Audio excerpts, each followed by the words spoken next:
dari ujung timur Laut Natuna. Sebuah pahatan alam seluas 7 hektar lebih. Keindahannya tidak ditemukan di daerah lainnya. Terletak di Desa Temajo, Kecamatan Paloh, Provinsi Kalimantan Barat, perbatasan Indonesia-Malaysia.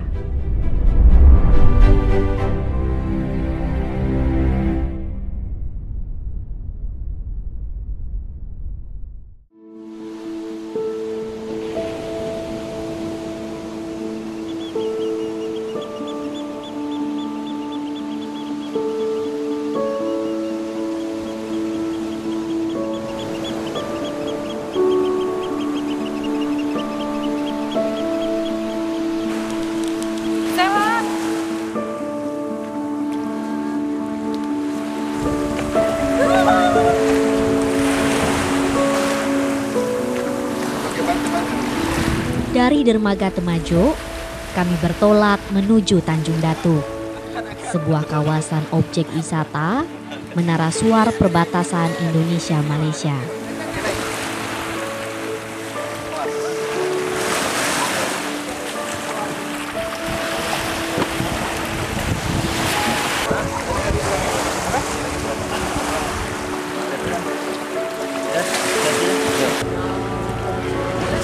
Kami melakukan perjalanan bersama petugas jaga menara, juga warga setempat. Alat transportasi utama menggunakan kapal nelayan dengan kapasitas mesin 15 PK karena belum adanya sarana khusus yang disediakan pemerintah daerah maupun pengelola wisata.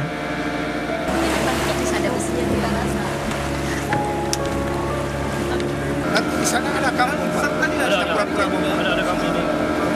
Kami sedikit aja sampai sini aja. Karena itu udah berubah. Dia ada penyu. Tadi lu muncul kepalanya. Serius? Iya. Ada penyu? Iya, muncul kepalanya. Di sepanjang perjalanan, menikmati pesona laut lepas, gugusan pulau menghijau menambah daya tarik tersendiri. Hempasan ombak menyebabkan kapal tidak stabil. Percikan air yang tak terhindarkan menambah serunya perjalanan. Adrenalin kami pun terpacu.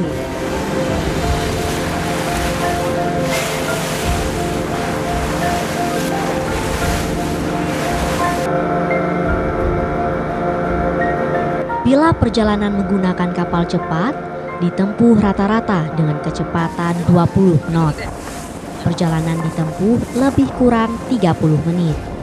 Itu pun harus berjuang ekstra keras karena mesti melewati gelombang tinggi hasil pertemuan arus Laut Natuna Selatan dengan Laut Jawa. Sedangkan bila air pasang hingga lebih kurang 4 meter, nyaris tidak ada penduduk ataupun nelayan melaut, apalagi pengunjung.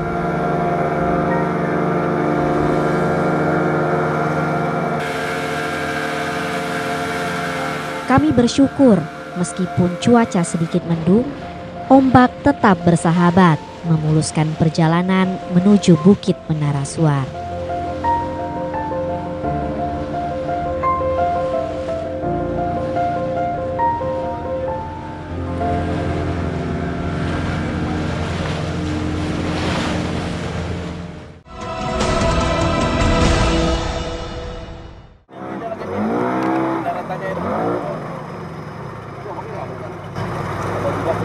Di pintu masuk menara dari jalur negara Malaysia, karena pintu masuk dari dalam negeri sangat terjal sehingga cukup berbahaya bagi keselamatan.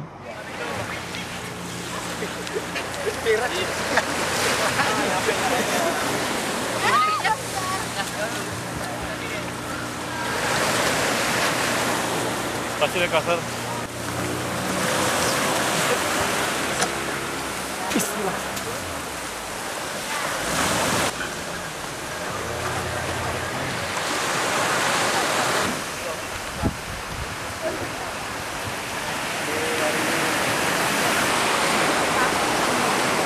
Sebelum mendaki bukit menuju puncak menara, kami melihat masih ada patok batas bangunan Belanda.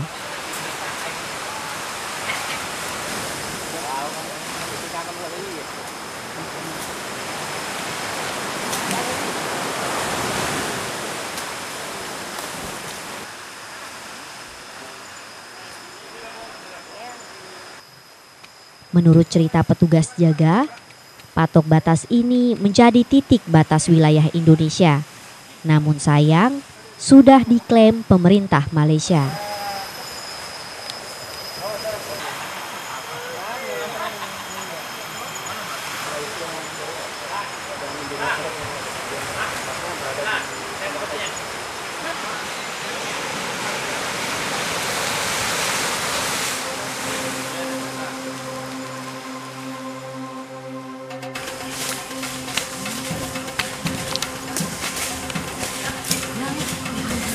Saatnya mendaki bukit. Ketinggian menara dari permukaan laut sekitar 800 meter. Kami berdua sudah tidak sabar untuk melihat keindahan pesona bahari dari puncak. Bersama kru, tak lupa kami membawa perbekalan logistik.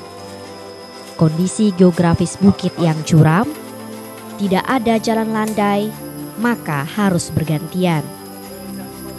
Medan jalan setapak yang licin karena musim hujan. Untuk sampai ke puncak Menara Suar, kami harus ekstra hati-hati demi keselamatan di perjalanan.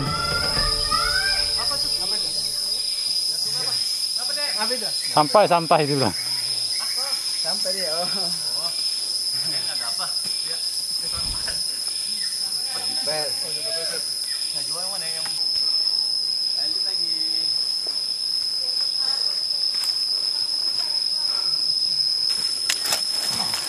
Kamera kayak Chris masuk wawan duluan Chris. Oh iya, Pak.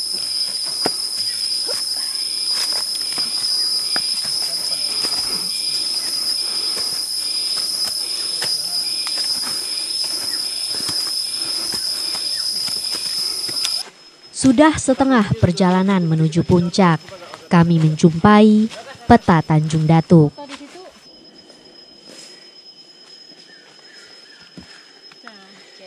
Karena lokasi mendaki dari wilayah Malaysia, peta ini dibangun pemerintah Malaysia. Berisi deskripsi jarak tempuh antara wilayah batas negara ke titik koordinat perbatasan antar negara-negara di kawasan Asia serta Eropa. Bahkan dilengkapi dengan jaraknya secara detil. Jarak antar Tanjung Datuk dengan Jakarta misalnya 1952 kilometer.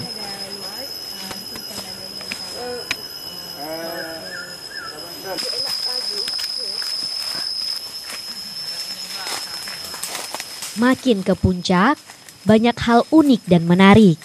Selain menikmati kesegaran udara perbukitan, juga nyanyian burung dan binatang hutan begitu khasnya. Namun, perjalanan baru setengah. Untuk mengumpulkan energi, kami pun beristirahat sejenak. Tanjung Datuk, guys. Akhirnya sampai juga di wilayah perbatasan Indonesia Malaysia di perairan Kalimantan Barat dan Laut Natuna. Dan kita melewati bukit dari arah Malaysia. Saking capeknya pemirsa. Aduh. Lanjut lagi. Aduh, why jauh banget fotonya. Sambil menikmati suguhan lukisan mahakarya Tuhan Yang Maha Esa berupa pohon-pohon besar berdiameter lebih dari 1 meter dengan tinggi menjulang. Sebuah pemandangan langka hanya ditemukan di wilayah ujung Pulau Datuk, perbatasan Indonesia-Malaysia. Cukup melelahkan, perjalanan yang sangat-sangat luar biasa. Coba. Ya sekarang kita sudah hampir sampai di puncak. Kita istirahat sejenak. Karena jalannya terlalu terjal buat kita naik ke atas. Jadi harus berhati-hati.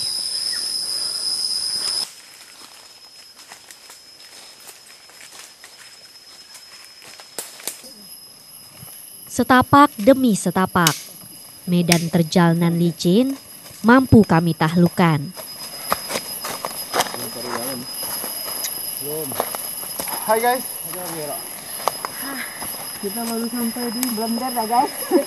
15% perjalanan. Iya, 15%. Inilah puncak pendakian. Perjalanan sekitar 30 sampai 35 menit.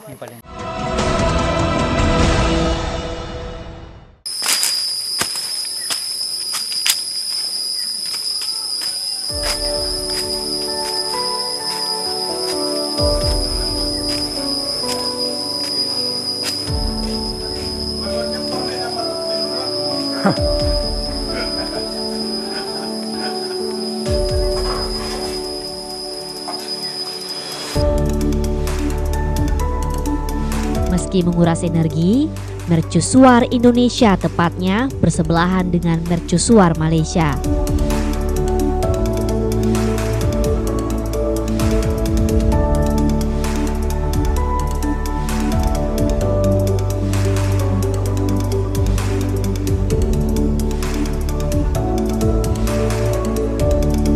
Bangga melihat mercusuar Indonesia yang terawat, bersih, rapi dan penjaga yang tetap setia meski di tengah keterbatasan.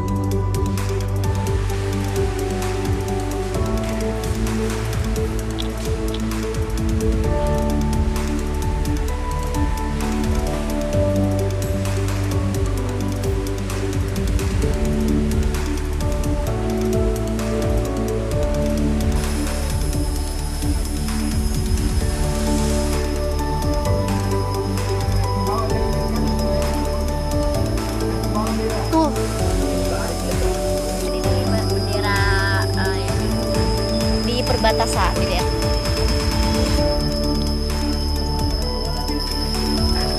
Penasaran menikmati keindahan alam dari puncak menara? Kami berdua memberanikan diri naik ke bordes pertama. Kesempatan langka kami manfaatkan dengan mengeksplor panorama bahari Laut Natuna dari puncak Menara Suar. Sebuah pengalaman istimewa berwisata di puncak Bukit Menara Suar. Di ujung Pulau Datuk, Kecamatan Paloh, Kabupaten Sambas, Kalimantan Barat. Juga terdapat pemasangan bendera merah putih berukuran raksasa, membangkitkan adrenalin sekaligus menambah semangat cinta tanah air.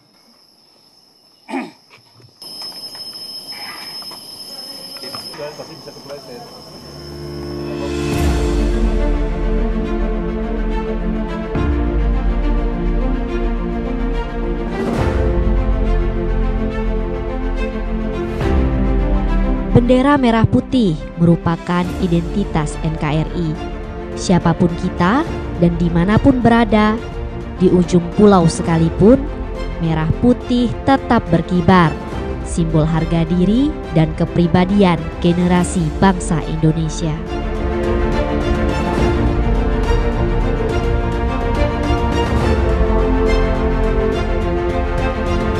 Tahun 2014 lalu, sempat terjadi sengketa antara Indonesia dengan Malaysia. Karena Malaysia membangun Menara Suar setinggi 13 meter di Tanjung Datu. Namun, akhirnya pemerintah Malaysia membongkar sendiri.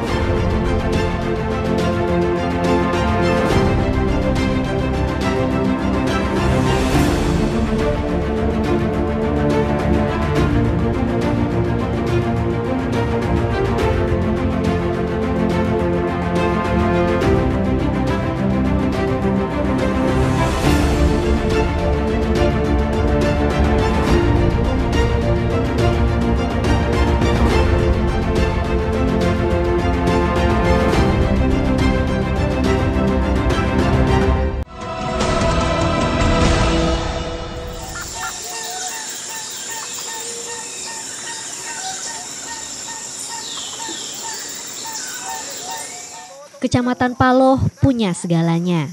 Tidak hanya wisata alam, juga wisata budaya. Perjalanan kami lanjutkan. menuju kawasan wisata budaya, yaitu Batu Bejamban.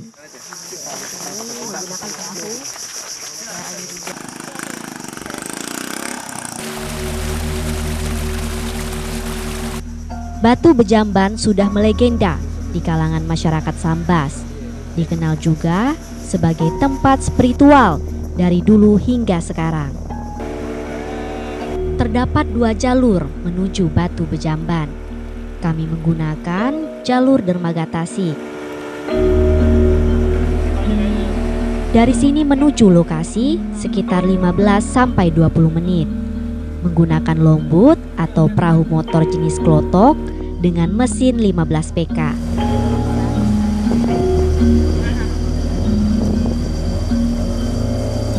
Bila melewati jalur Murbai, bisa mencapai 3 jam perjalanan. Sangat tergantung jenis perahu motor yang ditumpangi. Setiap pengunjung bisa dikenai tarif Rp50.000 per orang, paling ramai pengunjung pada hari Jumat. Sepanjang perjalanan di Sungai Tasik, disuguhi pemandangan hijau di kiri dan kanan. Menurut cerita warga setempat, dari sungai ini dulunya sering terdengar suara azan. Namun tidak pernah terlihat siapa yang mengumandangkannya. Karena itulah sungai ini dinamakan Sungai Labai oleh masyarakat setempat.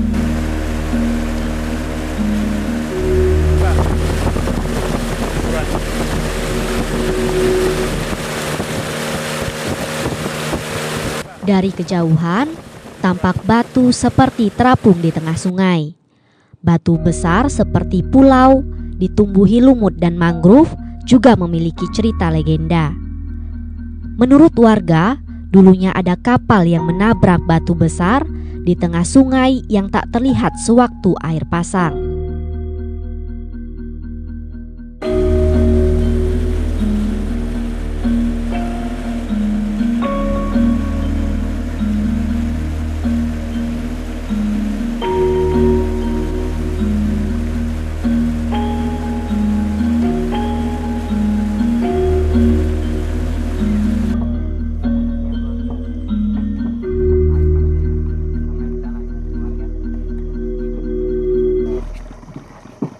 Sebelum berjalan menuju puncak, umumnya pengunjung harus permisi terlebih dahulu, seperti dilakukan juru kunci kami, Bapak Parubaya ini.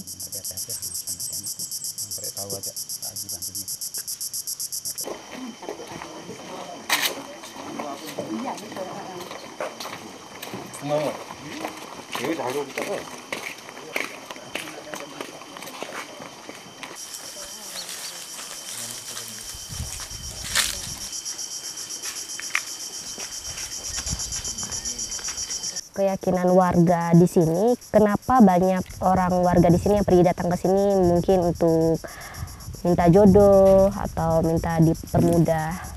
Di sini karena apa? Dikatakan orang Palu, itu orang kebenaran. Di sini dia Datuk Siang Se, Datuk Muhammad Siddiq, ada lain-lain pengikutnya itu ada 9. Jadi tempat kotak yang terbesar Kalimantan Barat adalah Batu Bejamban. Jadi kita mau dilihatkannya, biasa nampak kotaknya. Iya. Besar. Itu mitosnya ya Pak mitosnya, ya. Iya.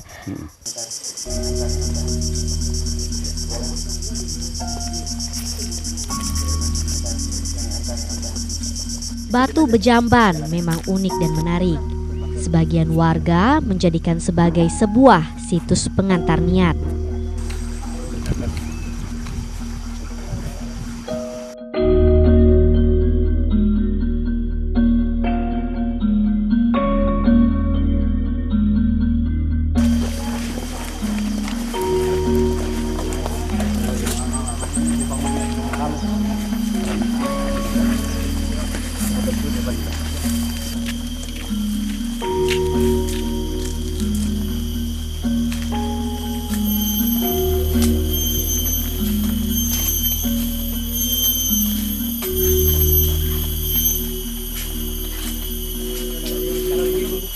Ada 2 titik yang dianggap keramat di lokasi ini.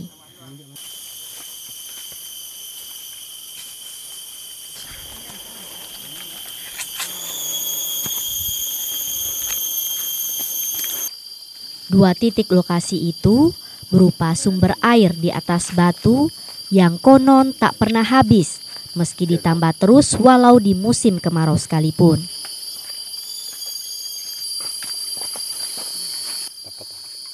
Lokasi pertama terletak tak jauh dari pinggir sungai yang berdelta-delta.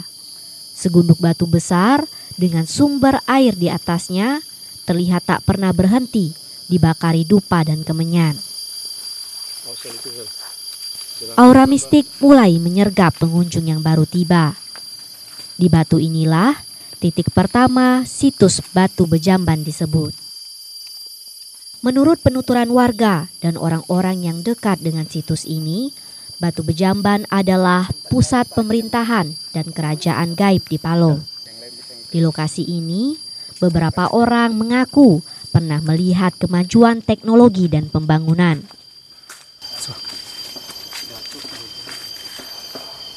Batu Bejamban juga terdapat sebuah bukit yang tingginya lebih kurang 500 meter, di mana terdapat petilasan Datuk Bejamban yang bergelar Maharajalele.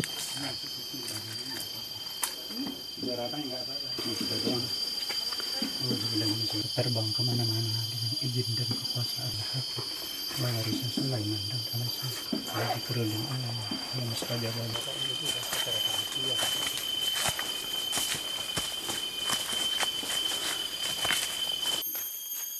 Terdapat batu alam yang menyerupai sesuatu secara gaib terhubung dengan kerajaan Sambas.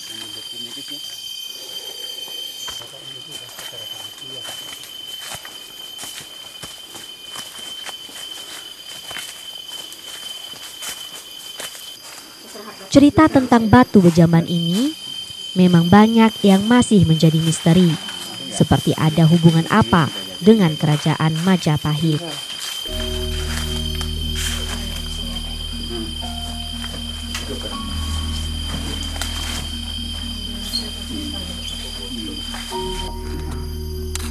Yang perlu diperhatikan mengenai tempat ini adalah bagaimana menata, menjaga, serta melestarikan bangunan maupun hutan, tumbuhan, satwa yang ada di sekitar bukit agar dapat terjaga dengan baik dari generasi ke generasi.